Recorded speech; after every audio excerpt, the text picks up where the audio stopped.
السلام علیکم ورحمۃ اللہ تعالیٰ وبرکاتہ۔ مختصر القدوری میں آج ہمارا سبق ہے ولی المجنونہ۔ آپ یہاں پر دیکھ رہے ہیں چھوٹا سا لکھا ہوا ہے، یعنی مجنونہ کا ولی۔ ایک لڑکی جو پاگل ہے، اس کی شادی ہونی ہے،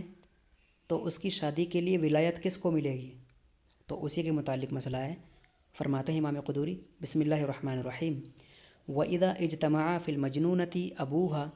وَإِبْنُهَا فالولی فی نکاحها ابنها عند ابی حنیفہ و ابی یوسف وقال محمد ابوها، یعنی کہ ایک لڑکی کی شادی ہونی ہے اور لڑکی پاگل ہے، تو ایسی صورت میں اس کے خاص رشتہ داروں میں سے کون ولی بنے گا؟ وَإِذَا اجْتَمَعَ فِي الْمَجْنُونَةِ، تو اسی کی طرف نشاندہی کر رہے ہیں کہ اگر مجنونہ کے نکاح میں جمع ہو جائیں ابوہا و ابنوہا، باپ بھی اور بیٹا بھی، یعنی ایک مجنونہ لڑکی ہے، پاگل لڑکی ہے، اس کا باپ بھی موجود ہے اور بیٹا بھی موجود ہے۔ فالولی فی نکاحہا ابنوہا عند ابی حنیفہ، تو بتا رہے ہیں کہ نکاح کرنے کے لیے ولایت، اس کے نکاح کرنے کی جو ولایت ہوگی، تو اس عورت کا جو نکاح ہو رہا ہے، جو مجنونہ ہے، تو وہ اس عورت کا باپ ولی بنے گا یا اس عورت کا بیٹا؟ تو باپ اور بیٹا، جو اس لڑکی کا باپ ہے یا اس لڑکی کا بیٹا ہے، تو اس کی شادی کرانے میں کون ولی بنے گا جو کہ مجنونہ ہے؟ فالولی فی نکاحہا ابنہا عند ابی حنیفہ،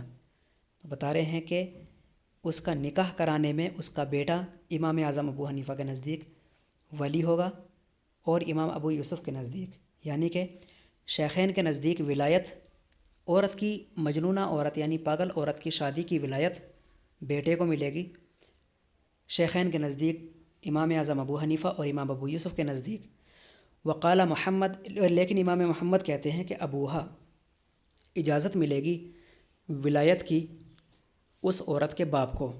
ٹھیک ہے بچوں، تو یہ مسئلہ ہے، یعنی ایک پاگل عورت ہے، اس کا ایک بیٹا بھی ہے اور اس کا باپ بھی ہے، تو کس کو ولایت ملے گی، کس کو اختیار ملے گا نکاح کرانے کا؟ تو شیخین کے نزدیک نکاح کرانے کا جو حق ہے، وہ ولایت کا جو حق ہے نکاح کرانے کا، تو وہ اس کے بیٹے کو ہے، اور امام محمد کہتے ہیں کہ اس کے والد کو ہے۔ اگلا مسئلہ دیکھیے، نکاح العبدی، یعنی غلام کا نکاح، والامتی، اور باندی کا نکاح، یہاں پر لکھا ہوا ہے چھوٹا سا، ٹھیک ہے؟ تو یہ بہت قدیمی مسئلہ ہے، پہلے زمانے کے اندر غلام اور باندیاں ہوا کرتے تھے۔ آج کے دور میں کوئی شخص کسی کا غلام نہیں اور کوئی شخص کسی کا حاکم نہیں، سارے بندے آزاد ہیں۔ دین اسلام نے ہر کسی کو آزاد کر دیا ہے۔ پہلے دین اسلام جب شروع میں آیا تھا تو آزادی نہیں تھی غریب لوگوں کو، غریب لوگ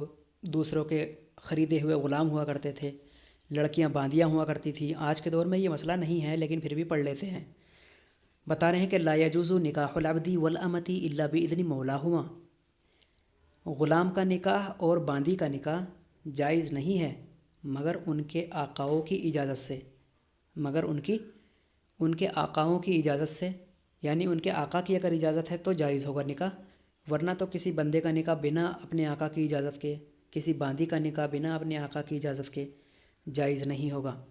وَإِذَا تَزَوَّجَ العبد بِإِذْنِ مَوْلَاهُ فَالْمَهْرُ دَيْنٌ فِي رَقَبَتِهِ يُبَاعُ فِيهِ، بتا رہے ہیں کہ اگر شادی کی بندے نے، غلام نے، بِإِذْنِ مَوْلَاهُ، اپنے آقا کی اجازت سے، فَالْمَهْرُ دَيْنٌ، تو مہر ادھار مانا جائے گا، فی رقبتہ، اس کی گردن میں، یعنی اس کی ذمہ داری میں، آقا کی ذمہ داری میں مہر کو ادھار مانا جائے گا۔ یباع فیہ، اور اسی مہر کی ادائیگی کے لیے اس غلام کو بیچ دیا جائے گا۔ آئی بات سمجھ میں؟ یعنی کہ غلام تو غلام ہے، اس کے پاس تو کچھ بھی نہیں ہے، غلام کا جو بھی کچھ ہوتا ہے وہ اس کے آقا کا ہی ہوتا ہے، اور شادی جو کی ہے غلام نے وہ اپنے آقا کی اجازت سے کی ہے، تو یہاں پر بالفور مہر دینا ضروری نہیں ہوگا، بلکہ مہر ادھار ہوگا، اور یہ ادھار کس کے ذمے ہوگا؟ یہ آقا کے ذمے ہوگا کہ وہ اس کا ادھار دے، اور ادھار وہ کب دے گا؟ یباع فیہ، اس وقت دے گا جب اس غلام کو کسی اور کے پاس بیچ دے گا، آئی بات سمجھ میں، تب وہ اس کا جا کر کے مہر ادا ہوگا، اور اگر نہیں بیچے گا تو اس کے لیے وہ اس کا لڑکی کا مہر اس پر ادھار رہے گا۔ وَإِذَا زَوَّجَ الْمَوْلَى، اور جب ایک آقا نے شادی کرائی امتہو اپنی باندی کی، یعنی ایک آقا نے اپنی باندی کی شادی کرائی، فَلَيْسَ عَلَيْهِ أَن يُبَوِّئَهَا بَيْتَ الزَّوْجِ، تو آقا کے لیے لازم نہیں ہے کہ وہ اس کو روکے شوہر کے گھر جانے سے، کہ اس کے اوپر یہ لازم نہیں ہے، فَلَيْسَ عَلَيْهِ تو اس کے اوپر اختیار نہ ہوگا، یعنی لازم نہیں ہے اس کے لیے روکنا کہ وہ اس کو روکے، أَن يُبَوِّئَهَا بَيْتَ الزَّوْجِ، شوہر کے گھر جانے سے اس باندی کو، اپنی خریدی ہوئی باندی کو، جس کی شادی، جس آقا نے اس باندی کی شادی کرائی ہے، تو اس باندی کو اس کے شوہر کے گھر جانے سے روکنا لازم نہیں ہے۔ وَلَكِنَّهَا تَخْدِمُ الْمَوْلَى، لیکن باندی اپنے آقا کی خدمت کرے گی، وَيُقَالُ لِلزَّوْجِ، اور شوہر سے یہ کہا جائے گا،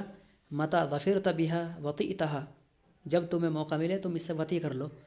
تو شوہر سے کہا جائے گا کہ جب تمہیں موقع ملے تم وطی کر لو، لیکن وہ اس کو فَلَيْسَ عَلَيْهِ أَن يُبَوِّئَهَا بَيْتَ الزَّوْجِ، شوہر کے گھر جانے سے روکنا، لیکن پھر بھی اس کے اوپر لازم نہیں ہوگا، وہ چاہے تو جا سکتی ہے،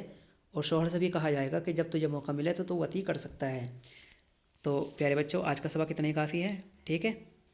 انشاءاللہ پھر ملیں گے اگلے سبق میں۔ السلام علیکم ورحمۃ اللہ تعالیٰ وبرکاتہ۔